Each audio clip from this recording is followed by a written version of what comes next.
आपने लंग्स के बारे में देख लिया, फेफड़ों के बारे में हमने देखा। अब फेफड़े जब आपने देख लिए तो आपको ये मालूम होना चाहिए कि लंग्स का मुख्य कार्य क्या है। दैनिक जीवन में हम दिन भर इनका उपयोग करते हैं, क्योंकि इसके बिना हमारा जीवन संभव नहीं है। तो हम इसके बिना जो क्रिया करते हैं वो क्रिया है मेन ब्रीथिंग, जिसको हम कहते हैं श्वासोच्छ्वास। अब हर बच्चे को ये मालूम होना चाहिए, हर स्टूडेंट को मालूम होना चाहिए कि ब्रीथिंग का हमारे जीवन में क्या इंपॉर्टेंस है। क्या हम इसके बिना जीवित रह सकते हैं? बिल्कुल नहीं। तो ब्रीथिंग को समझने के लिए हम सब मिलकर एक एक्टिविटी करेंगे। उस एक्टिविटी में हम क्या करेंगे, आप सभी सीधे बैठ जाइए, बिल्कुल सीधे बैठिए। और सीधे बैठने के बाद एक बार सबको, जैसे बाबा रामदेव जो है वो बताते हैं ना, योग गुरु जो है वो सांस को अंदर लेना, सांस को बाहर छोड़ना, है ना, तो इस तरह से प्राणायाम। तो सभी एक बार सांस को जोर से अंदर खींचेंगे, फिर बाहर छोड़िए, फिर अंदर लीजिए, फिर बाहर छोड़िए। आपने एहसास किया होगा, महसूस किया होगा कि जब आप सांस को अंदर ले रहे हैं, अंदर खींचिए, फेफड़े फूल रहे हैं, छाती फूल रही है, बाहर निकालिए। कैसी हो रही है? डाउन। डाउन इसका मतलब रिलैक्स में स्थिति में आ रही है ना। अब 1 मिनट के लिए आप देखिए, नाक को बंद करिए दोनों उंगलियों से, मुंह को भी बंद करिए, 1 सेकंड के लिए देखिए कितनी देर आप रह पाते हैं। देखिए, नहीं, ज्यादा देर संभव नहीं है। क्यों संभव नहीं है? क्योंकि ये ब्रीथिंग एक ऐसी क्रिया है कि जिसके बिना हम जीवन की कल्पना भी नहीं कर सकते। और ये जो क्रिया है ये अनैच्छिक क्रिया है, प्रतिवर्ती क्रिया है। हम इसके लिए सोचते समझते नहीं है कि ऑक्सीजन को अंदर लें या CO2 को बाहर निकालें, ये ऑटोमेटिकली चलती रहती है। इसलिए ये अनैच्छिक क्रिया या इसको प्रतिवर्ती क्रिया कहते हैं। अब ये क्या होती है? 2 चरणों में पूरी होती है। एक होता है इनहेलेशन, जिसको कहते हैं निश्वसन, एक होता है एक्सहेलेशन, जिसको कहते हैं निःश्वसन। संस्कृत पढ़ी आपने, विसर्ग लगा हुआ है, इसे कहते हैं निःश्वसन, है ना। अब ये 2 चरणों में पूरी हुई। अब इसमें क्या होता है एक्सहेलेशन और इनहेलेशन में, कि जिस प्रकार से जैसे हमने इसको अंदर लिया है, या नाक पे अपने नोस्ट्रिल्स में हम एक उंगली लगाते हैं और हम इसको अंदर लेंगे,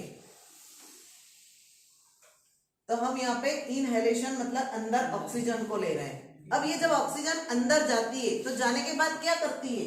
हमने जो भोजन किया है, फूड अलग अलग वैरायटी का, उस फूड को ब्रेक डाउन करती है। क्या करती है? ब्रेक डाउन करने के बाद तोड़ती है। उससे हमको क्या मिलता है? एनर्जी मिलती है। और उस एनर्जी से हमारा शरीर वर्क करता रहता है।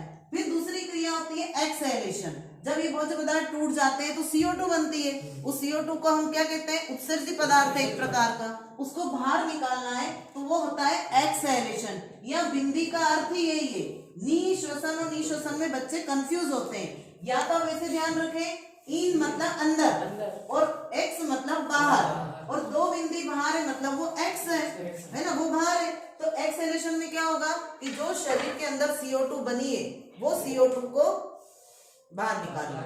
ठीक है, ये दोनों प्रोसेस मिलके कहलाती ब्रीथिंग, श्वासोच्छ्वास। अब ब्रीथिंग में क्या होता है कि हर एक्सहेलेशन और इनहेलेशन, एक बार का जो निःश्वसन और निःश्वसन दोनों मिलके हमारी ब्रीथ रेट कहलाती है। क्या कहलाती है? क्या हमारी श्वसन दर है। अब क्या होता है, श्वसन दर अलग अलग होती है, हर समय पे अलग अलग होती है। जैसे आप लेटे हुए हैं तो उस समय अलग होगी, आप चल रहे हैं तो उस समय अलग होगी, आप दौड़ेंगे तो और श्वसन दर बढ़ जाएगी, या फिर आप जिम कर रहे हैं, एक्सरसाइज कर रहे हैं, पहाड़ों पे चढ़ रहे हैं, कोई कसरत वाला काम कर रहे हैं, तो उस समय आपकी श्वसन दर अलग अलग होती है। छींकना, खांसना, है ना, हिचकी आना, उस समय भी इस रेट में परिवर्तन होता रहता है। लेकिन क्या होता है कि श्वसन दर जो होती है, नॉर्मली आप काउंट करेंगे तो जो श्वसन दर है वो 1 मिनट में लगभग सभी की 16 से लेके 18 के बीच में होती है। जैसे एक बार सांस को लेना, छोड़ना, फिर लेना, फिर छोड़ना, ये आप काउंट करते हैं 1 मिनट में, तो 1 मिनट में सबकी 16 से 18 के बीच में आएगी, जो नॉर्मल रेंज है।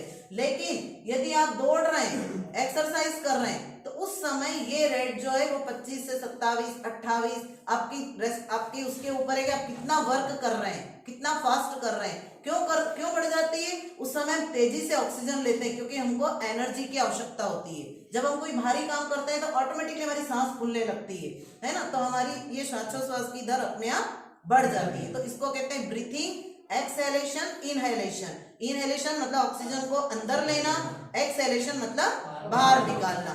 ठीक है, अब हमारे यहाँ जो कुछ स्टूडेंट्स हैं उन्होंने इसको एक मॉडल के द्वारा भी बताने का प्रयास किया है। अभी मॉडल जो बनाया है बच्चा खुद बताएगा। बताइए इसमें। हाँ, आ जाओ इधर आ जाओ। इन्होंने दोनों ने किसने बनाया था ये?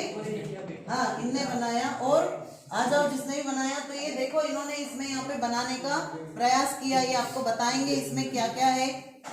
पकड़ो इसको, बताओ इसमें क्या बनाया आपने। ये क्या है यहाँ पे? नोज है, ये इसका मुंह है। और ये जो नली जा रही है कौन सी नली है? श्वास नली। श्वास नली आगे जाके कौन से दो भागों में बढ़ती है? ब्रोंकस। किसमें बढ़ती है? और ब्रोंकस आगे जाके ब्रोंकियोल्स में, और ब्रोंकियोल आगे जाके एल्विलाई, कोपिकाएं। 30 करोड़ एल्विलाई होते हैं एक लंग्स में। और ये दोनों फेफड़े जो कि छाती में, वक्ष गुहा में कैसे लटके रहते हैं? उल्टे वृक्ष की भांति, है ना। और ये क्या चीज है? डायफ्राम। डायफ्राम का आपको बता देती हूँ। डायफ्राम हमारी वक्ष गुहा को, मतलब छाती को, जहाँ पे फेफड़े होते हैं उसको, और यहाँ नीचे उदर गुहा मतलब पेट, उन दोनों को अलग करने वाली एक संरचना है जो झिल्ली नुमा होती है ना। तो ये इसको अलग करती है। अब आप इसमें मुझे बताओ कि किस तरह से एक्सहेलेशन और इनहेलेशन होता है। कौन बताएगा? तुम बता रहे हो? बताओ कैसे होगा। जब हम ये, हाँ इधर आ जाओ तुम, चलो बताओ।